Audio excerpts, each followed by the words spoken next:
Hello guys, ഡൽഹിത്തെ protest ഘട്ടങ്ങള് പോലീസുകാരെ അങ്ങനെ അടിച്ചിട്ട് കുത്തി ഇതാക്കണങ്ങള് ഭയങ്കര ഹരാടാ കയ്യിൽ. ഗായ്സ്, ഫസ്റ്റ് തന്നെ എല്ലാവരോടും സോറി പറയാണ്. കാരണം എന്താ വെച്ചാല് ഇന്നലെ ഞാൻ ഡൽഹിയിൽ നടക്കുന്ന പ്രൊട്ടസ്റ്റിനെ കുറിച്ച് റിയാക്ഷൻ വീഡിയോ ഇട്ടിനി. 5 മിനിറ്റ് കഴിഞ്ഞപ്പോൾ തന്നെ എന്റെ ലീഗൽ അഡ്വൈസറെ വിളിച്ച് ഡിലീറ്റ് ചെയ്യാൻ പറഞ്ഞു. അപ്പൊ തന്നെ ഞാൻ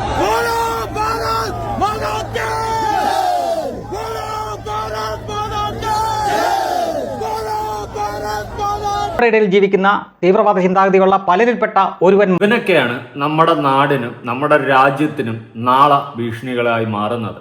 ഇവനെപ്പോലെ ഉള്ളവന്മാരെ നമ്മുടെ രാജ്യത്ത് വച്ചേക്കേണ്ട കാര്യമില്ല. എൻകൗണ്ടർ ചെയ്ത് കളയുക.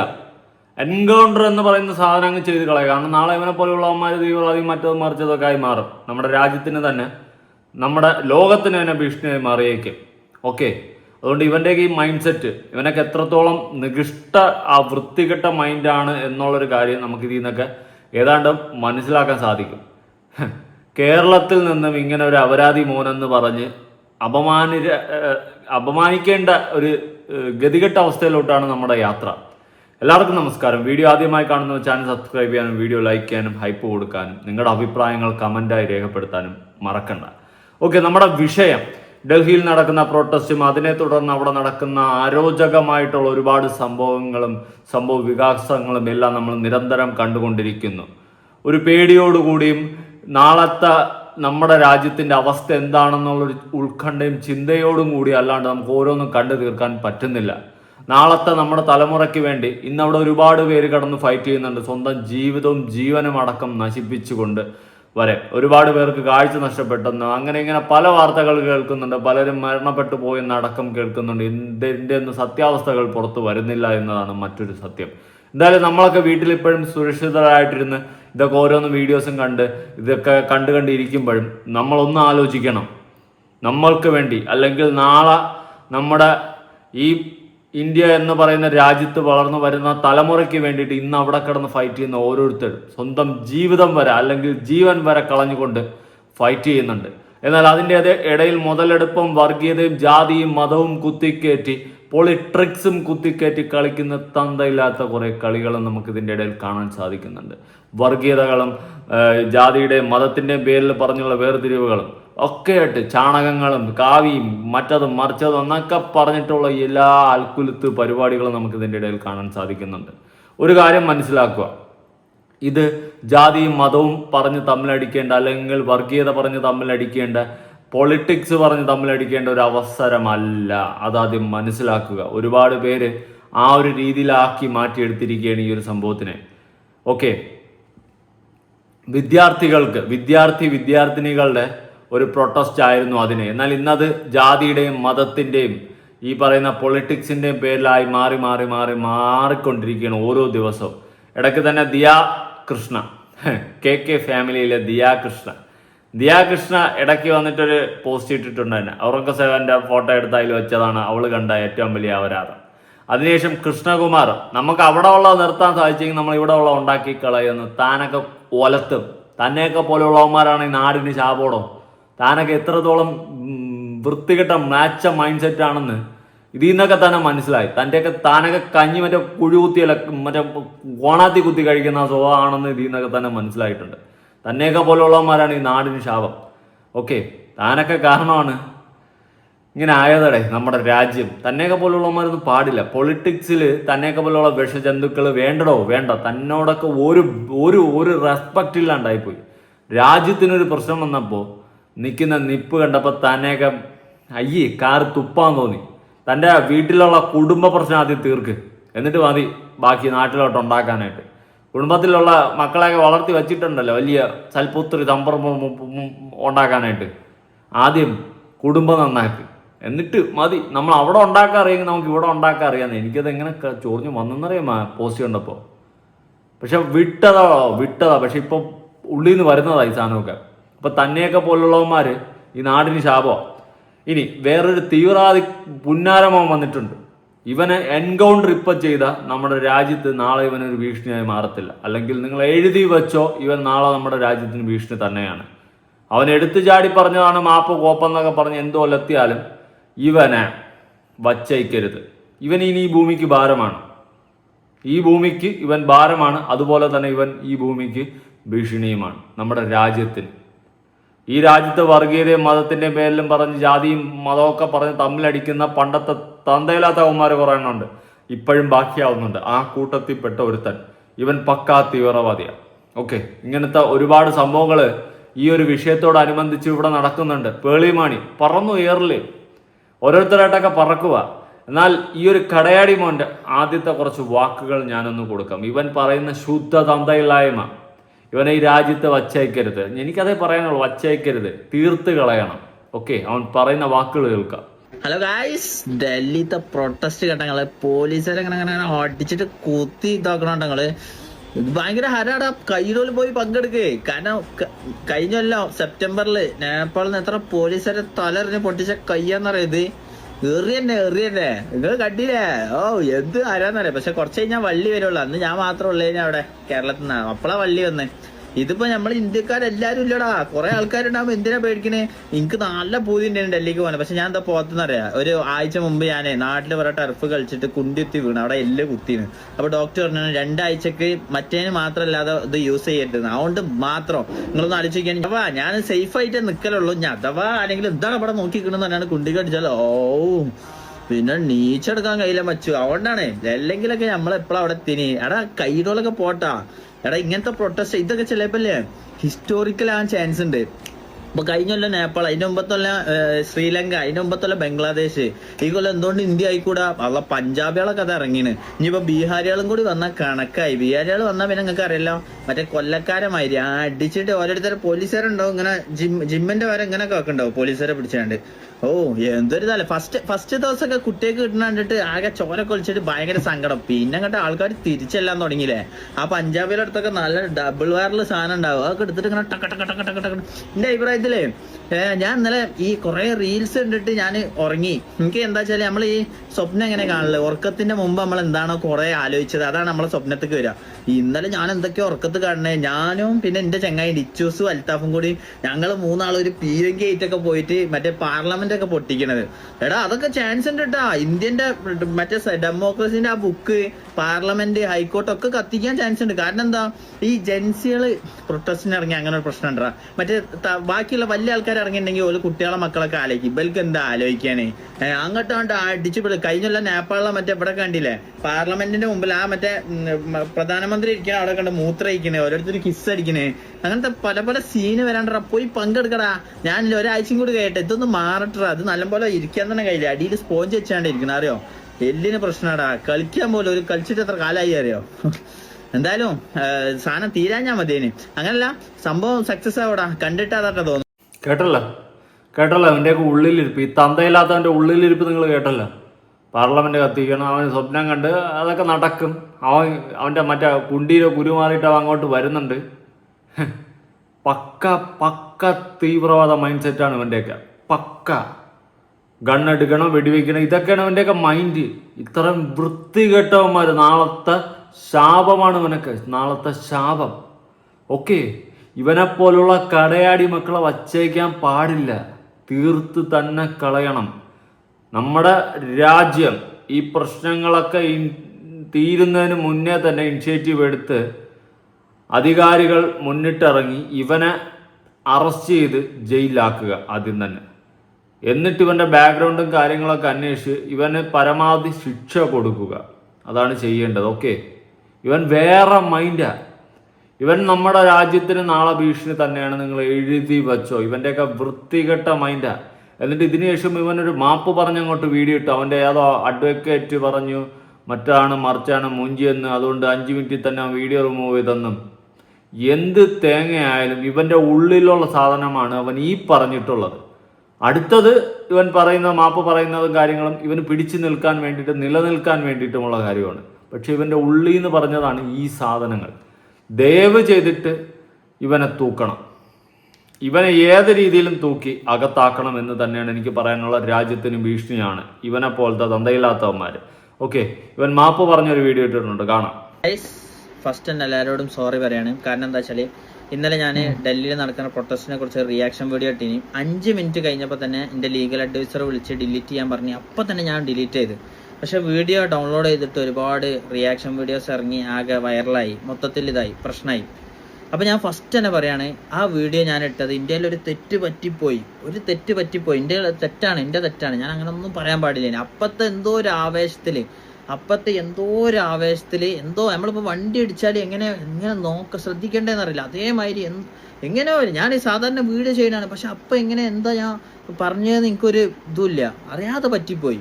അപ്പോൾ അതിന് ഞാൻ എല്ലാവരോടും സോറി പറയാണ്. കാരണം എന്താ വെച്ചാൽ ഒരുപാട് ആൾക്കാർ കേസ് കൊടുത്ത്, ഒരുപാട് ആൾക്കാർ മറ്റേ ഡൽഹി പോലീസിനെ മെൻഷൻ ചെയ്യണം, അങ്ങനെ ഒരുപാട് കാണും. കാരണം എന്താ വെച്ചാൽ നമ്മൾ കേരളക്കാരല്ലടാ, ഒരു തെറ്റ് പറ്റിപ്പോയാൽ നമുക്കൊന്ന് ക്ഷമിച്ചൂടെ? ഒരു തെറ്റല്ലേ? ഞാൻ എന്തെങ്കിലും ഞാൻ മതകീയമായിട്ട് എന്തെങ്കിലും വീഡിയോ ചെയ്യലുണ്ട്, രാഷ്ട്രീയമായിട്ട് ഞാൻ ആരെയും കളിയാക്കലില്ല. ഞാൻ എൻ്റെ വ്ളോഗ് ഇടലുണ്ട്, പിന്നെ ഇൻസ്റ്റയിൽ ഇങ്ങനെ ഓരോ റിയാക്ട് ചെയ്യലുണ്ട്, അങ്ങനത്തെ ഓരോ കാര്യങ്ങളല്ലേ ഞാൻ ചെയ്യലുള്ളൂ. അല്ലാതെ ഞാൻ എൻ്റെ തെറ്റാണ്, അതുകൊണ്ടാണ് ഞാനിങ്ങനെ ഇത് പറയണത്. മറ്റേ സോഷ്യൽ മീഡിയയിൽ വന്നിട്ട് മാപ്പ് പറയണത്. സോഷ്യൽ മീഡിയയിൽ ചെയ്തൊരു തെറ്റാണ്, അത് ഞാൻ തിരുത്തി ഡിലീറ്റ് ചെയ്തതിന് 5 മിനിറ്റിൻ്റെ ഉള്ളിൽ, പക്ഷേ അത് സ്പ്രെഡായി. ഇപ്പോൾ പറഞ്ഞിട്ട് കാര്യമില്ല. അപ്പം ഞാൻ സോറി പറയാം. കാരണം എന്താ വെച്ചാൽ ഞാൻ എൻ്റെ പേര് OK അനാഷ് എന്നാണ്, എൻ്റെ ശരിക്കത്തെ പേര് മുഹമ്മദ് അനസ് എന്നാണ്. ഞാൻ ആ പേര് പോലും ഞാൻ ഇതിലിടല്ലേ. കാരണം എന്താ വെച്ചാൽ നമ്മളെ വീഡിയോ എന്നുള്ള എല്ലാവരും കാണുന്നതാണ്. കുറേ ആൾക്കാർ രാജ്യദ്രോഹി, തീവ്രവാദി, സുഡാപ്പി എന്നൊക്കെ വിളിച്ചിട്ടുണ്ട്. എന്താ വെച്ചാൽ ഇതൊക്കെ പാടെ നമുക്ക് കേൾക്കുമ്പോൾ നമ്മളെ മാനസിക നല്ല തെറ്റുണ്ടടാ.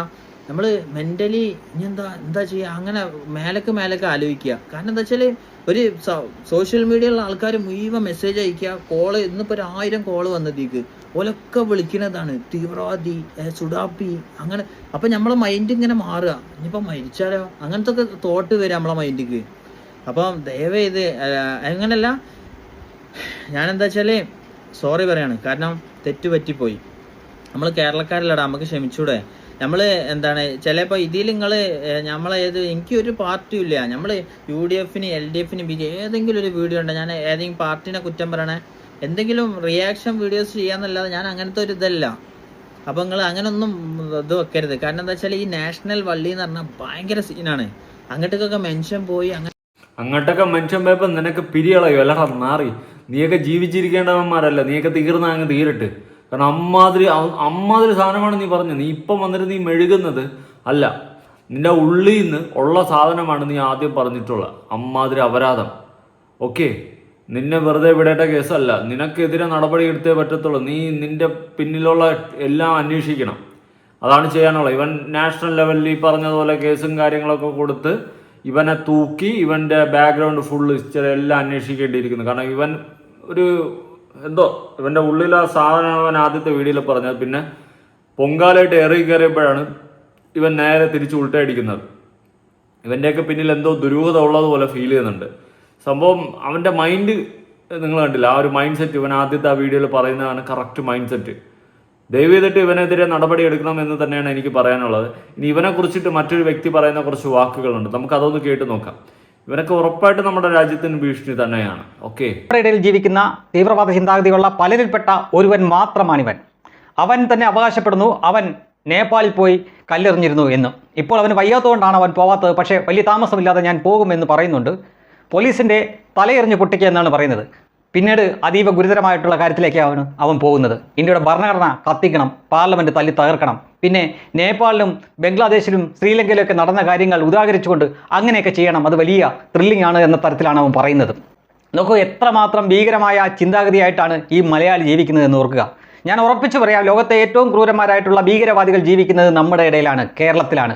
പക്ഷേ ഇവിടെ തോക്കും ബോംബും ഒന്നും എളുപ്പത്തിൽ ലഭ്യമല്ലാത്തതിനാലും അതൊന്നും അത്ര എളുപ്പമായിട്ട് കൈകാര്യം ചെയ്യാൻ പറ്റാത്തതുകൊണ്ട് മാത്രം നമ്മുടെ ജനാധിപത്യത്തിൻ്റെ ഒരു ശക്തിയാണ്. അതുകൊണ്ട് മാത്രമാണ് ഇവറ്റകൾ അടങ്ങിയിരിക്കുന്നത്. അപ്പോഴും എന്തെങ്കിലും ഒരു ചെറിയ അവസരം വീണ് കിട്ടിയാൽ അവിടെ മുതലെടുക്കാൻ വേണ്ടി നോക്കും. അവന് പറ്റത്തില്ലെങ്കിൽ അവൻ ആൾക്കാരെ പറഞ്ഞു വിടാനും നോക്കും. നോക്കൂ, എത്ര ലാഘവത്തോടെയാണ് അവൻ പാർലമെൻറ്റ് തല്ലി തകർക്കണമെന്നോ അതേപോലെ തന്നെ നമ്മുടെ ഭരണഘടന കത്തിക്കണമെന്നൊക്കെ ഇവൻ ആഹ്വാനം ചെയ്യുന്നത് കൃത്യമായിട്ടുള്ള കലാപ ആഹ്വാനമാണ്. ഇവനെ എതിരെ നിരവധി കേസ് പോയിട്ടുണ്ട്. ഇനി ഇവനെ പിടിച്ച് അറസ്റ്റ് ചെയ്ത് കഴിയുമ്പോൾ ഇവനെ ജാമ്യത്തിലിറക്കാനും അല്ലെങ്കിൽ ഇവന് വേണ്ടി പറയാനും ആളുകൾ കാണും. അവൻ്റെ പെട്ടെന്നുള്ള മാനസിക വിഭ്രാന്തി കൊണ്ട് അവൻ സംഭവിച്ചാണ്. ഇതൊന്നും മാനസിക വിഭ്രാന്തിയേ അല്ല.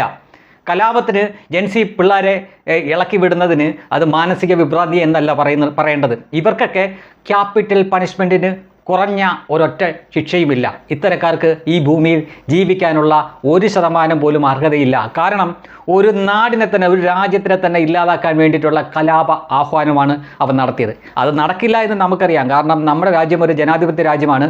ഇവിടെ വളരെ ശക്തമായിട്ടുള്ളൊരു സൈന്യമുണ്ട്. അല്ലാതെ തന്നെ നമ്മൾ ഈ കാണുന്ന സമരക്കാരെന്ന 1000-ഓ അല്ലെങ്കിൽ 10,000-ഓ ആളുകളല്ല, അതിന് പുറത്തും കോടിക്കണക്കിന് ആളുകളുണ്ട് എന്ന് ഓർമ്മ വേണം. അവർ ഇറങ്ങാത്തത് അവർ വോട്ട് ചെയ്ത് ജയിപ്പിച്ച ആളുകൾ ഭരിക്കുന്നു എന്ന ഒറ്റ കാരണത്താലാണ്. പക്ഷേ തങ്ങളുടെ രാജ്യത്തിന്, തങ്ങളുടെ നാടിന് ഒരാപത്ത് വരുന്നു എന്ന് കാണുമ്പോൾ നിങ്ങൾ ഇപ്പോൾ കണ്ടുകൊണ്ടിരിക്കുന്ന കാഴ്ചയൊന്നും ആയിരിക്കില്ല പിന്നെ കാണുന്നത്. അപ്പോൾ ഈ കിടന്ന് ഈ മൂപ്പിച്ചു കൊടുക്കുന്നവരൊന്നും ഓടിയാ മുഴുക്കില്ല. ഇവരെല്ലാ കാലത്തും എല്ലായിടത്തും ഇങ്ങനെ തന്നെയാണ്. വലിയ വീരവാദം മുഴക്കും. അതിനുശേഷം പിടിക്കപ്പെട്ട് കഴിയുമ്പോൾ അല്ലെങ്കിൽ തല്ലുകെട്ടി ഓടി തള്ളിക്കഴിയുമ്പോൾ ഏരവാദം മുഴക്കും. അത്തരപ്പെട്ടവരിൽ ഒരുത്തൻ മാത്രമാണിവൻ. പക്ഷേ മലയാളത്തിൽ സംസാരിക്കുന്നു, പറയാവുന്നതിൻ്റെ പരമാവധി പറയുന്നു. ഇനി നിങ്ങൾ ശ്രദ്ധിച്ച് കേൾക്കുക. ഇത്തരക്കാർക്ക് ഈ ഇന്ത്യ രാജ്യത്ത് ജീവിക്കാൻ എന്തു കുറവാണുള്ളത്? അവർക്ക് സ്വാതന്ത്ര്യം എന്തെങ്കിലും കുറവുണ്ടോ? അവർക്ക് വിദ്യാഭ്യാസം ചെയ്യാൻ വേണ്ടിയിട്ട് എന്തെങ്കിലും തടസ്സമുണ്ടോ? വീട് വെക്കാൻ, ജീവിക്കാൻ, സഞ്ചരിക്കാൻ, സംസാരിക്കാൻ, ഭക്ഷണം കഴിക്കാൻ എന്തെങ്കിലും ഒരു കാര്യത്തിന് ഇവിടെ കുറവുണ്ടോ? ഒരു പക്ഷേ മറ്റ് ആളുകൾക്ക് കിട്ടുന്നതിനേക്കാൾ കൂടുതൽ പരിഗണന അവർക്ക് കിട്ടുന്നില്ലേ പഠിക്കുന്നതിൻ്റെ കാര്യത്തിൽ, ജോലി കിട്ടുന്നതിൻ്റെ കാര്യത്തിൽ? എന്തിന് ഒരു ആപത്ത് സംഭവിച്ചാൽ പോലും സർക്കാരുകൾ മറ്റാളുകളെ നോക്കിയില്ലെങ്കിൽ കൂടി ഇവർക്കൊക്കെ നഷ്ടപരിഹാരം കൊടുക്കും. നമ്മൾ എത്ര ഉദാഹരണങ്ങൾ നമ്മുടെ മുന്നിലുണ്ട്. പിന്നെ ഇവനൊക്കെ എന്തിൻ്റെ സൂക്കേടാണ്? അതെ, ഒറ്റ സൂക്കേടേ ഉള്ളൂ. മതം മതം മതം, ഭ്രാന്ത് പിടിച്ച മതഭ്രാന്ത്. മാത്രമല്ല, നരേന്ദ്രമോദിയുടെ പേര് മുഹമ്മദ് മോദി എന്നായിരുന്നെങ്കിൽ അവർക്കൊരു പ്രശ്നവും ഉണ്ടാവില്ലായിരുന്നു. പക്ഷേ അദ്ദേഹത്തിൻ്റെ പേര് നരേന്ദ്ര ദാമോദർ ദാസ് മോദി എന്നായി പോയില്ലേ? അത് മാത്രമാണ് ഇവറ്റകളുടെയൊക്കെ പ്രശ്നം. മുസ്ലിം അല്ലാത്ത ഒരു ഭരണാധികാരിയുടെ കീഴിൽ ജീവിക്കാൻ പറ്റാത്ത ഒരൊറ്റ പ്രശ്നം മാത്രമാണ് അവരുടെ പ്രശ്നം. ലോകം മുഴുവൻ അവരുടെ കീഴിൽ കൊണ്ടുവരണം എന്ന രീതിയിലാണ് നടക്കുന്നത്. പക്ഷേ അത് നടക്കുന്ന കാര്യമാണോ? ഇപ്പോഴും ലോകത്ത് കേവലം 30% പോലും ഈ കൂട്ടർ ഇല്ല എന്ന് ഓർക്കുക. ബാക്കി വരുന്ന 70% മുകളിൽ ഈ കൂട്ടർ അല്ലാത്ത ആളുകളാണ്. സമാധാനവും ശാന്തിയുമായിട്ട് ജീവിക്കാൻ ആഗ്രഹിക്കുന്നവർ. അവരെ കൂടി തുലയ്ക്കുന്ന പരുവത്തിലുള്ള ആളുകളാണ് ആ കൂട്ടത്തിലുള്ളത്. അത് എന്തിനാ ഈ നഞ്ചെന്തിന് നാനാഴി എന്നൊരു ചൊല്ലുണ്ട്. ഒരുപാട് എണ്ണത്തിൻ്റെ ആവശ്യമൊന്നുമില്ല. ഇതുപോലെ 5-6 എണ്ണം മാത്രം മതി ഒരു നാട് തന്നെ മുടിയാൻ. ഇവനെയൊന്നും ജയിലിടിഞ്ഞാൽ പോലും സൂര്യോദയം കാണാത്ത തരത്തിൽ അകത്തിടുകയോ അല്ലെങ്കിൽ ഈ രാജ്യത്തിൻ്റെ പരമാവധി ശിക്ഷ കൊടുത്ത് അവനെയൊക്കെ ഇല്ലാതാക്കി തന്നെ ചെയ്യണമെന്നേ ഒരു വോട്ട് ചെയ്യുന്ന ഒരു ഒരു നികുതി അടയ്ക്കുന്ന ഒരു സാധാരണ പൗരൻ എന്ന നിലയിൽ പറയാനുള്ള. അവൻ്റെ ഫോൺ നമ്പറും കൂടെ ഞാൻ കൊടുക്കാം. ആശാൻ ഇപ്പോൾ വരണ്ടിരിക്കുകയാണ്. പലരും അവനെ വിളിച്ച് പറയുന്നുണ്ട്, ഞാൻ ഇട്ടിട്ട് പെട്ടെന്ന് അത് ഡിലീറ്റ് ചെയ്തല്ലോ സാർ എന്നൊക്കെയാണ് അവൻ മറുപടിയായിട്ട് പറയുന്നത്. പക്ഷെ അതിൽ കഥയില്ലല്ലോ. ഇതൊക്കെ കണ്ട് ബുദ്ധിയും ബോധവും ഇല്ലാത്ത എത്രയോ പിള്ളേർ ഇത് ശരിയാണെന്ന ധാരണയിൽ ഇവൻ പറഞ്ഞതുപോലെ കല്ലും കട്ടയും എടുത്തുകൊണ്ട് പോലീസിനെ എറിയാനും നമ്മുടെ ഭരണഘടന പിച്ച് കീറാനും അതേപോലെ തന്നെ പാർലമെൻറ്റ് തകർക്കാനും ഒക്കെ കച്ചകെട്ട് ഇറങ്ങി പോവില്ലേ? ഇവൻ അവിടെ ഇരുന്നുകൊണ്ട് പറഞ്ഞാൽ മതിയല്ലോ. യഥാർത്ഥത്തിൽ ഞാൻ നേരത്തെ പറഞ്ഞതാണ് സത്യം. ലോകത്തെ ഏറ്റവും ക്രൂരന്മാരായിട്ടുള്ള ഭീകരവാദികൾ ജീവിക്കുന്നത് കേരളത്തിലാണ്. അവർക്ക് ഈസി ആയിട്ട് മാരകായുധങ്ങളൊന്നും കിട്ടാത്തതുകൊണ്ട് മാത്രം അടങ്ങി ഒതുങ്ങി കഴിയുന്നതാണ്. പക്ഷേ അങ്ങനെ കിട്ടുന്ന ഒരു കാലം വരുമ്പോൾ അല്ലെങ്കിൽ ഈ കാണുന്ന സംവിധാനങ്ങളൊക്കെ നഷ്ടപ്പെടുമ്പോൾ എന്തിന് ഏറ്റവും ലളിതമായിട്ട് പറഞ്ഞാൽ ഇവിടെ BJPയും RSSും ഇല്ലായിരുന്നുവെങ്കിൽ നിങ്ങളൊന്ന് ചിന്തിച്ചു നോക്കുക. നിങ്ങൾക്ക് പ്രതിഷേധിക്കാനുള്ള സ്വാതന്ത്ര്യം പോലും ഉണ്ടാവില്ല. അത് മനസ്സിലാവണമെങ്കിൽ നിങ്ങൾ കുറേ കൂടെ കാര്യങ്ങൾ അറിയാനും അനുഭവിക്കാനും ഉണ്ട്. അതുവരെ നിങ്ങൾ RSSനെയും BJPനെയൊക്കെ പള്ളു പറഞ്ഞുകൊണ്ടിരുന്നു കേട്ടോ. ഈ വ്യക്തി പറയുന്ന എല്ലാ കാര്യത്തിലും ഞാൻ യോജിക്കെത്തുന്നില്ല. ഈ BJP RSSൻ്റെയൊക്കെ കുറേ പരിപാടികളെല്ലാം നമ്മൾ കാണുന്നതൊക്കെ തന്നെയാണ്. അതുകൊണ്ട് അതെടുത്ത് നമുക്ക് മൊത്തത്തിൽ വെച്ചിട്ട് BJP വെളുപ്പിച്ചുകൊണ്ട് പോകാനുള്ള ആ ട്രാക്ക് നടക്കത്തില്ല. പിന്നെ ഈ വ്യക്തി പറയുന്നത് മുസ്ലിംസിനെ കുത്തി പറയുന്ന ഒരു സാധനം, ഇവിടെ ഒരു വർഗീയത എനിക്ക് ഫീൽ ചെയ്ത് പറയുന്ന വാക്കുകൾ. മുസ്ലിംസിനെ മൊത്തം കുത്തിയിട്ട് BJP RSSനെയൊക്കെ RSSനെ പൊക്കിയടിക്കുന്ന ആ ഒരു സാധനം എനിക്ക് ഫീൽ ചെയ്തിട്ടുണ്ട്. ഞാൻ അങ്ങനെ ഒന്നും പറയത്തില്ല. ഏത് മതമായാലും ഏത് പാർട്ടിയായാലും നല്ലത് ചെയ്താൽ നല്ലതെന്ന് പറയും, തന്തയില്ലായ്മ ചെയ്താൽ തന്തയില്ലായ്മ തന്നെ എന്ന് പറയും. ഇവനിപ്പം മുസ്ലിം ആയതുകൊണ്ടാണ് ഇവൻ ഇങ്ങനെ ആയതെന്നൊന്നും ഞാൻ പറയത്തില്ല. ഇവൻ്റെ ഉള്ളിലാ വിഷം, ഇവൻ്റെ ഉള്ളിലാ വർഗീയത, ഇവൻ്റെ ഉള്ളിലാ തീവ്രവാദിത്വം ഒക്കെയാണ് ഇവിടെ നമുക്ക് കാണാൻ സാധിക്കുന്നത്. അവൻ്റെ ഉള്ളിൽ ഈ പറഞ്ഞതുപോലെ പാർലമെന്റ് നശിപ്പിക്കാനും ഗണ്ണെടുത്ത് പോലീസുകാരെ കല്ലെറിയാനും മറ്റത് അതും ഇതൊക്കെ ചെയ്യാനും അവൻ്റെ ഉള്ളിൽ നിന്ന് തോന്നുന്ന സാധനം അവൻ്റെ ഉള്ളിലെ വർഗീയതയാണ്. അവൻ്റെ ഉള്ളിൽ ആ വൃത്തികെട്ട മനസ്സാണ് ഈ നാട് നശിപ്പിക്കാനുള്ള ആ ഒരു മൈൻഡ്. ഇവനെപ്പോലുള്ളവന്മാർ ഇങ്ങനെ വന്നിരുന്ന് വീഡിയോ പറഞ്ഞ് എത്ര പിള്ളേരടക്കം നാളെ വളർന്നു വരുന്ന തലമുറ അടക്കം ഇതൊക്കെ കണ്ട് ഇൻഫ്ലുവൻസ് ആവും. ഇവനെയൊന്നും ജയിലിൽ പൊടിഞ്ഞാൽ പോലും ഇവനെയൊന്നും പുറത്തിറക്കാൻ പാടില്ല. ആ ലെവലിൽ തീർത്ത് കളയണം. അതാണ് ചെയ്യേണ്ടത്. കേസെടുത്ത് എൻകൗണ്ടർ ചെയ്യണം. കാരണം രാജ്യദ്രോഹിക്ക് സമമാണ്. ആ സെറ്റപ്പാണ് ഇവൻ വെറും ലിറ്ററലി ഫ്ലോപ്പാണ്. ഇവനൊക്കെ അല്ലെങ്കിൽ സ്വയം തീർന്നു കളയുക. ഇവരൊക്കെ ഇതൊക്കെ കണ്ടിട്ട് തീർന്നു കളയുക. കാരണം നാളെ വളർന്നു വരുന്ന നീയൊക്കെ എത്രത്തോളം ശാപമാണെന്ന് സ്വയം ഒന്ന് ഇത് ചിന്തിച്ചു നോക്ക്. പിന്നെ ഈ വ്യക്തി പറഞ്ഞതുപോലെ എനിക്ക് എല്ലായിടത്തും വെച്ചിട്ട് മുസ്ലിംസ് എല്ലാം മോശമാണെന്നുള്ള രീതിയിലൊന്നും എനിക്ക് പറയാൻ പറ്റത്തില്ല. അയാൾ ഇൻഡയറക്റ്റ്ലി കുത്തിപ്പോവുകയാണ്. എനിക്കത് യോജിപ്പില്ല. ഓക്കെ, നല്ലവരായിട്ടുള്ള മുസ്ലിംസ് ഉണ്ട്. ഓക്കെ, അപ്പോൾ അവരെല്ലാവരും കള്ളന്മാരാവും അല്ലെങ്കിൽ അവരെല്ലാവരും മറ്റേതാവും? ഇല്ലല്ലോ.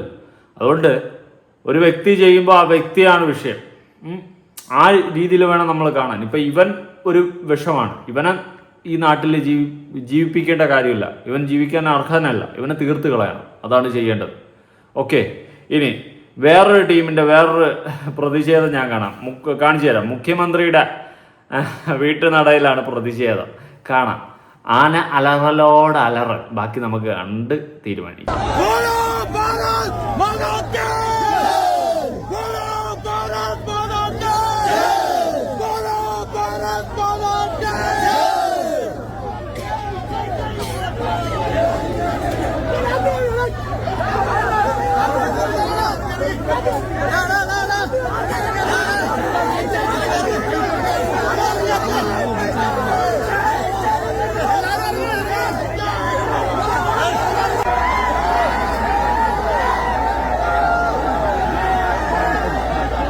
കുറെ കാലം ഈ ശല്യം ഇല്ലായിരുന്നു. ഏത് അലറൽ വീരന്റെ ശല്യം ഇല്ലായിരുന്നു. അവൻ വീണ്ടും ഇറങ്ങിയിരിക്കുകയാണ്.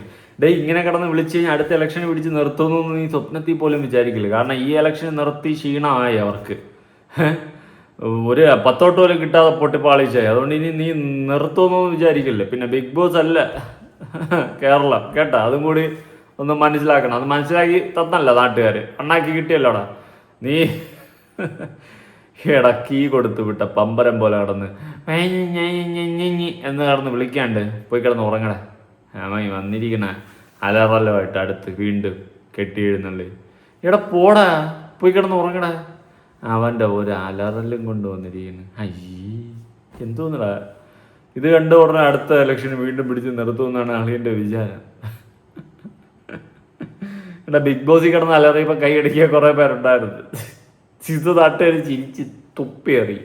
എഴിച്ച് പോടാ, പോയി കിടന്നിടത്ത് ഉറങ്ങണം. നിങ്ങളുടെ അഭിപ്രായങ്ങളും കാര്യങ്ങളും ഉറപ്പെടുത്താക്കൊണ്ട് പുതിയ വീഡിയോ ഇടണം.